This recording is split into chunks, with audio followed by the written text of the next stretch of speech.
नमस्कार विद्यार्थियों, स्वागत अभिनंदन आप सभी का राजकीय महाविद्यालय सुमेरपुर के YouTube चैनल पर। मैं सीमाचरण इतिहास की सहायक आचार्य। आज तृतीय वर्ष की कक्षा के सेकंड पेपर, जिसमें राजस्थान के इतिहास के कुछ पहलुओं को छुआ गया है, उनमें से एक टॉपिक आपके दिया हुआ है राजस्थान के प्रमुख पुरातात्विक स्थल, यानी वो स्थल जहाँ पर हमें कुछ पुरातात्विक साक्ष्य मिले हैं तब से, जब से मानव ने धरती पर एक सोचने वाले प्रज्ञायुक्त इंसान जीव के रूप में अपना जीवन शुरू किया। कैसे कैसे कृषि और पशुपालन के साक्ष्य मिले, कहाँ फिर धीरे धीरे पत्थर के औजार बनाए और उसके बाद धातुओं से वो परिचित हुआ। ताम्रयुगीन सभ्यता के अवशेष मिलते हैं हमें आहड़ से, तो कहीं हड़प्पा सभ्यता जो कि कांस्ययुगीन सभ्यता थे, उसका भी एक स्थल कालीबंगा राजस्थान में आता है। तो आज हम बात करने जा रहे हैं राजस्थान के प्रमुख पुरातात्विक स्थलों की। इस टॉपिक को दो भागों में डिवाइड करके, क्योंकि ये विस्तृत है, काफ़ी महत्वपूर्ण जानकारियाँ इसमें, और प्रतियोगी परीक्षाओं में जब भी आप राजस्थान से जुड़े प्रश्नों पर आते हैं तो ये प्रश्न आपके इनकी जानकारी अतिरिक्त रूप से होना बहुत आवश्यक है।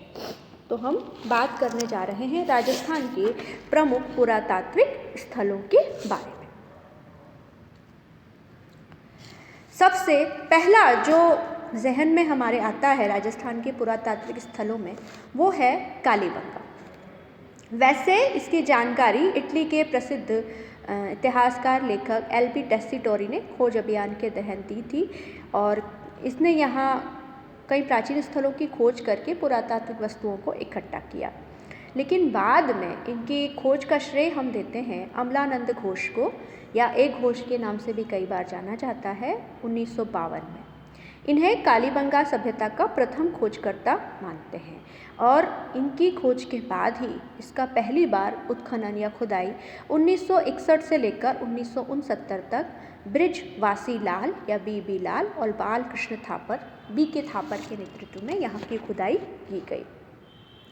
ये स्थल बच्चों स्थित है आज के हनुमानगढ़ जिले में, पीलीबंगा से लगभग 5 किलोमीटर दूर पर। ये घग्गर नदी के किनारे मौजूद है।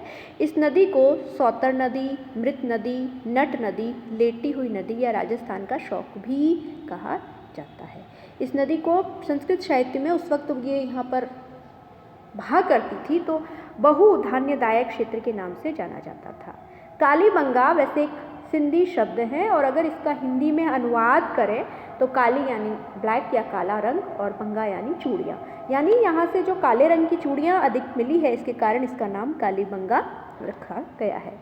कालीबंगा सभ्यता को 5 स्तरों में बांट सकते हैं। इस सभ्यता की खुदाई में 2 टीले मिले हैं, वही जैसा अधिकतर सिंधु शहरों में हुआ करता था। एक टीले के नीचे दुर्गनुमा नगर और दूसरे टीले में बिना दुर्गनुमा नगर, यानी जो दुर्गनुमा नगर है, जो ऊंचे चबूतरे पर स्थित है, वहाँ समाज का प्रभुत्वशाली वर्ग रहा करता था, और जो दूसरा टीला है उसमें आम लोग रहा करते थे। इस नगर की जो सड़कें हैं, इसकी कुछ विशेषताओं पर आ जाते हैं। वही समकोण पर काट रही है, और ऑक्सफोर्ड पद्धति, जाल पद्धति पर सड़कें बिछी हुई हैं। मकान के दरवाजे सड़क की तरफ नहीं खुलकर पीछे की तरफ खुलते हैं। यहाँ के भवन जो हैं ज़्यादातर कच्ची ईंटों के बने हैं, बाद में पक्की ईंटों के, और लंबाई, चौड़ाई और ऊंचाई का अनुपात वहीं 4:2:1 में मिलता है। यहाँ पर स्नानागार भी मिले हैं, जिनमें से पानी निकालने के लिए नाली पहले लकड़ी की बनी हुई थी। यहाँ पर जुते हुए खेत के साक्ष्य मिले हैं, जिसमें एक साथ 2 फसलें बोए जाने के साक्ष्य हमें मिलते हैं। यहाँ के जो भवन हैं बड़े बड़े, उनमें अलंकृत ईंटें, अच्छी तरह से जो सजावटकारी की हुई ईंटें, वो मिली हैं हमें। इसके अलावा सबसे बड़ी चीज़, यहाँ हमें 7 अग्निकुंड मिले हैं। चित्र आप देख रहे हो, जहाँ अनुमान लगाते हैं कि यहाँ हवन होते थे और बाद में पशु बलि, हड्डियों के अवशेष मिले इन कुंडों में। तो हवन के बाद जैसे पशु बलि दी जाती है, वैसे संभवतः यहाँ पर पशु बलि दी जाती है। यहाँ एक मुद्रा पर एक व्याघ्र का चित्र मिला है, एक सिक्के पर एक महिला का चित्र मिला है। यहाँ पर बालक की खोपड़ी मिली है, जिसमें 6 छेद है, शायद शल्य चिकित्सा का प्रमाण हो सकता है। ये कपड़े में लिपटा हुआ एक उस्तरा और मिट्टी का पैमाना भी मिला है। इसके अलावा जो एक महत्वपूर्ण यहाँ की उपलब्धि है, वो है बेलनाकार मोहर, जो कि मेसोपोटामिया में पाई जाती थी। तो मेसोपोटामिया से यहाँ के व्यापारिक संबंध स्थापित थे। ये मोहर इसका प्रत्यक्ष प्रमाण हमारे सामने है। यहाँ शवाधान के जो है कलश शवाधान, यानी पहले शव को जलाया जाता था और बाद में जो हड्डियाँ हैं उनको कलश में डालकर दफना दिया जाता था। इसके अलावा कांसे के दर्पण, हाथी दांत का कंगा, मूंगे, मनके, सीपों के आभूषण, तांबे की पिने आदि सभी यहाँ मिली है।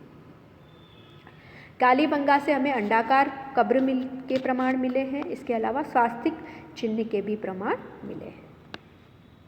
इस सभ्यता के लोगों खत्म होने के बारे में डॉक्टर गोपीनाथ शर्मा ने लिखा है कि शायद भूचाल आने से या कच्छ के रण में रेत भर जाने के कारण ये सभ्यता समाप्त हो गई। समुद्री हवाएं इस ओर नमी लाती थी और बारिश करती थी। ये हवाएं सूखी चलने लगी और इसके कारण ये जो है पूरा समुद्र बन गया। प्रसिद्ध इतिहासकार के.यू.आर. कैनेडी को मलेरिया जैसे कुछ रोग के साक्ष्य मिले हैं, तो उन्होंने कहा है कि कोई संक्रामक रोग फैला जिसके कारण ये सभ्यता खत्म हो गई। बाकी सारे इतिहासकार इसके पतन के लिए प्राकृतिक आपदाओं को जिम्मेदार ठहराते हैं। अब हम आ जाते हैं, इसका एक संग्रहालय जिसकी स्थापना 1985-86 में हुई। ये हड़प्पा सभ्यता के समकालीन है। कालीबंगा सभ्यता हम जानते हैं क्योंकि यहाँ नगर के अवशेष मिले तो हम नगर कह सकते हैं, और कांसे के उपकरण मिले हैं तो कांस्य युगीन सभ्यता है। और सबसे बड़ी चीज़, कालीबंगा भारत में जब आज़ाद हुआ तो पहला ऐसा पुरातात्विक स्थल था जिसका उत्खनन किया गया, जिसकी खुदाई की गई। ये तो थी बच्चों अपने कालीबंगा की सभ्यता। यहाँ से मिले प्रमुख पुरातात्विक साक्ष्य जो तत्कालीन जीवन के बारे में कुछ हमें जानकारियाँ देते हैं। अब अगला है अपने आहड़ की सभ्यता। आहड़ जो है राजस्थान में उदयपुर नगर से 2-3 मील की दूरी में आहड़ कस्बा है। यहाँ से 4000 वर्ष पुरानी संस्कृति के अवशेष मिले हैं। आहड़ सभ्यता पर सबसे पहले प्रकाश डाला 1953 में एक के व्यास या अक्षय कीर्ति व्यास ने, और इसका उत्खनन पहले किया गया 1956 में रत्नचंद्र अग्रवाल द्वारा, और फिर किया गया उत्खनन पूना विश्वविद्यालय के प्रोफेसर H.D. साकलिया के द्वारा। आहड़ सभ्यता को कई सारे उपनामों से जानते हैं। प्राचीन शिलालेख जो मिलते हैं उसमें आहड़ का नाम ताम्रवती मिलता है। ताम्रवती यानी वो जगह जहाँ से तांबा प्राप्त होता है। इस सभ्यता का विकास हुआ बनास नदी के किनारे, इस कारण इसे बनास संस्कृति भी कहा जाता है। 10वीं और 11वीं सदी में इसे आघाटपुर दुर्ग या आघाट दुर्ग कहा जाता था। इसके कारण आज भी यहाँ के लोग इसे धूलकोट कहते हैं। 10वीं सदी में यहाँ आहड़ शिलालेख मिलता है। ये सभ्यता आहड़ नदी के किनारे अवस्थित थी। इसे ताम्र नगरी में बता रही कहा जाता था। आहड़ सभ्यता को मृतकों के टीलों की सभ्यता कहा जाता है। ये ताम्र पाषाणिक सभ्यता का ही एक भाग है। राजस्थान में जो ताम्र पाषाणिक सभ्यताएं हुई उनको आहड़ सभ्यता के नाम से जाने जाते हैं। आहड़ है, इसके अलावा इसके अंतर्गत बालाथल, गणेश्वर और भी कई सारे जगहें आती हैं। सबसे पहले सभ्यता की विशेषताएं पर आ जाते हैं। आहड़वासी धूप में सुखाई गई कच्ची ईंटों से मकान बनाते थे, कालीबंगा के उलट जहाँ पकी हुई ईंटें मिलती है। यहाँ पर कुछ मकानों में एक साथ 2 या 3 चूल्हे मिलते हैं, कई बार 6 चूल्हे भी मिलते हैं। शायद यहाँ संयुक्त परिवार रहते थे, बड़े परिवार रहते थे जिनके लिए एक चूल्हे पर खाना बनाना संभव नहीं था, इसलिए इतने अधिक चूल्हे काम में लिए गए। यहाँ जो मिट्टी के बर्तन मिले हैं वो काले रंग के मिले हैं। इन बर्तनों में घड़े, कटोरियाँ, प्याले, मटके, कलश, ढक्कन आदि मुख्य हैं। सबसे जो विशिष्ट चीज़ है, यहाँ अनाज रखने के लिए बड़े बड़े बर्तन मिले हैं जिनको स्थानीय भाषा में लोग बोरे या काठे कहते हैं। यहाँ से कुछ तश्तरियाँ और जो पूजा में काम आने वाली धूपदानियाँ हैं वो ईरान में पाई गई धूपदानियों और तश्तरियों से मिलती है। तो ये जो है ईरानियों के साथ व्यापारिक संबंधों का एक साक्ष्य मिलता है। यहाँ 6 तांबे की मुद्राएं मिली है और 3 मोहरें मिली हैं। एक मुद्रा पर त्रिशूल, दूसरे पर यूनानी देवता अपोलो है जिसके हाथ में तीर और तरकश है। यहाँ आटा पीसने की चक्की, चित्रित बर्तन, तांबे के उपकरण मिले हैं। इसके अलावा यहाँ हमें कई सारी मात्रा में मिट्टी के बने हुए बैल की आकृतियाँ मिली हैं, मूर्तियाँ मिली हैं छोटी छोटी, जिनको कि बनासियन बुल का नाम दिया गया है। आहड़वासी खेती बाड़ी भी करते थे और साथ ही साथ पशुपालन भी किया करते थे। यहाँ जो है मृतकों को गाड़ते समय कपड़े और आभूषण साथ में गाड़ा करते थे। यहाँ के अधिकांश आभूषण मिट्टी के मनकों के बने होते थे। इसके अलावा यहाँ तांबा गलाने की भट्टियाँ भी मिलती हैं जिससे पता चलता है कि ये तांबा प्राप्त करने का स्थान था। आहड़ सभ्यता में जो है गांव हुआ करते थे, शहरी सभ्यताएं नहीं थी। मकान ईंटों के और बांस की चटाइयों पर मिट्टी का लेप करके बनाए जाते थे। आहड़ का समृद्ध काल जो विकसित अवस्था का इसका काल है वो माना जाता है 1900 ईसा पूर्व से 1200 ईसा पूर्व। अब अगले हम आ जाते हैं स्थल पर, वो है गणेश्वर। ये सभ्यता सीकर में नीम का थाना तहसील में स्थित है। आज की खंडेला पहाड़ियों में कांतली नदी के मुहाने पर सबसे पहले प्राप्त हुई। इस सभ्यता की खोज का श्रेय दिया जाता है रत्नचंद अग्रवाल को, जिन्होंने 1972 में इसे खोजा और इसका उत्खनन किया गया राजस्थान विश्वविद्यालय के पुरातत्व विभाग से सहयोग से 1977 में रत्नचंद्र अग्रवाल और श्री विजय कुमार के नाम से। गणेश्वर जो है वो ताम्रयुगीन सभ्यताएं जो राजस्थान में मिली है उनमें सबसे प्राचीन है। इस कारण इसको निर्विवाद रूप से ताम्रयुगीन सभ्यता की जननी मानते हैं। गणेश्वर सभ्यता को पूर्व हड़प्पा कालीन या ताम्रयुगीन सभ्यता भी कहते हैं।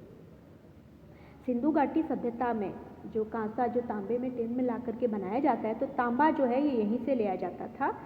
इस कारण इसको पुरातत्व का पुष्कर भी कहा जाता है।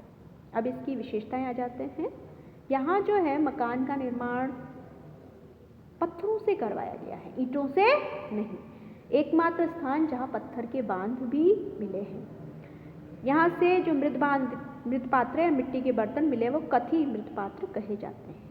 इसके अलावा यहाँ से तांबे के खूब सारे छोटे मोटे उपकरण, लड़ाई झगड़े के युद्ध के समय काम आने वाले भी और दैनिक उपयोग के भी औजार उपकरण हमें मिले हैं। यहाँ तांबे का बाण मिला है, मछली पकड़ने का कांटा प्राप्त हुआ है, जिससे अनुमान लगा सकते हैं कि कांतली नदी 12 महीने शायद बहा करती थी और लोग जो है यहाँ के वो मछलियाँ पकड़ करके भी अपना आजीविका और साथ ही साथ पेट भी भरा करते थे। गणेश्वर सभ्यता में कांतली के कारण ही खेतली, कोपर और अलवर में खो दरीबा नामक की प्रसिद्ध खानों का निर्माण हुआ है। अगली जो हमारे सभ्यता का स्थल है वो राजधानी जयपुर के पास है, शाहपुरा उपखंड में स्थित विराटनगर। ये विराटनगर बीजक, गणेश और भीम की डूंगरी में बाणगंगा नदी के मुहाने पर मिली है। वैसे विराटनगर मल्ल गणराज्य की राजधानी थी, मल्ल जनपद की और मत्स्य जनपद की महाभारत में इसका उल्लेख मिला है कि पांडवों ने जो है अपना अज्ञातवास यहाँ पर बिताया था। इसकी खोज की गई 1936 में राय बहादुर दयाराम साहनी के द्वारा और इसका उत्खनन और सर्वेक्षण कैलाश दीक्षित और नील रत्न बैनर्जी द्वारा किया गया। थोड़ी सी इसकी कहानी पर आ जाते हैं। 1837 में एक अंग्रेज थे रॉबर्ट यहाँ घूमने आए और बीजक की डूंगरी स्थानीय निवासी जो यहाँ लेख लिखा है बीजक, इस लेखक के नाम को कहते हैं, इसलिए नाम बीजक डूंगरी पड़ा। इस पर मौर्यकालीन शासक अशोक का जो है भाब्रू शिलालेख वो यहीं से प्राप्त हुआ है। ये शिलालेख जो है बोस्टोफोर्डिन शैली में लिखा हुआ है। यहाँ जो है इस शिलालेख में अशोक बुद्ध, धम्म और संघ के प्रति अपनी आस्था प्रकट करता है। तो अशोक के बौद्ध धर्मावलंबी होने का ये सबसे प्रत्यक्ष प्रमाण है। इस शिलालेख में अशोक को मगध का राजा कहा गया है और बताया गया कि उसने गौ हत्या पर भी प्रतिबंध लगाया था। 1840 में इस शिलालेख को चट्टान को काटकर कलकत्ता संग्रहालय ले जाया गया। इसके अलावा बीजक की पहाड़ी से एक बौद्ध विहार के अवशेष मिले हैं, एक स्तूप के अवशेष मिले हैं। हीनयान शाखा से रिलेटेड है, महायान से नहीं। और बुद्ध की मथुरा शैली में बनी हुई प्रतिमा भी मिली है। यहाँ से अशोक के आहत सिक्के, पंचमार्ग सिक्के, हूण शासक मिहिरकुल तोरमाण और यूनानी शासक मिनांडर की मुद्राएं भी मिली है। यहाँ से जो लिपि मिली है उसमें शंख जैसे अक्षर बहुत ज़्यादा है, इस कारण इसे शंख लिपि कहा जाता है। यहाँ भीम की डूंगरी में एक खड्डा बना हुआ है जिसे हम भीमताल कहते हैं। ऐसा मानते हैं कि द्रौपदी की प्यास बुझाने के लिए भीम ने जो है चट्टान को लात मारकर पीने का पानी निकाला था। ऐसा माना जाता है कि यहाँ जो बौद्ध उपासना स्थल थे उनका विनाश हूण शासक मिहिरकुल के हाथों किया गया। उसने कई सारे बौद्ध उपासकों का भी वध किया। हेनसांग जो कि एक चीनी यात्री था और बौद्ध धर्म स्थलों की, तीर्थ स्थानों की खोज करने के लिए भारत आया था, उसने भी भीनमाल आया था। हेनसांग ने अपने यात्रा वृत्तांत में लिखा है हर्षवर्धन के शासन और पुष्यभूति वंश, और साथ ही साथ उसने बैराट के लिए पार पात्र शब्द का प्रयोग किया। आज के पुरातात्विक स्थलों का ये जो वीडियो का पहला भाग है वो हम इतना ही कहकर समाप्त करते हैं। उम्मीद करूँगी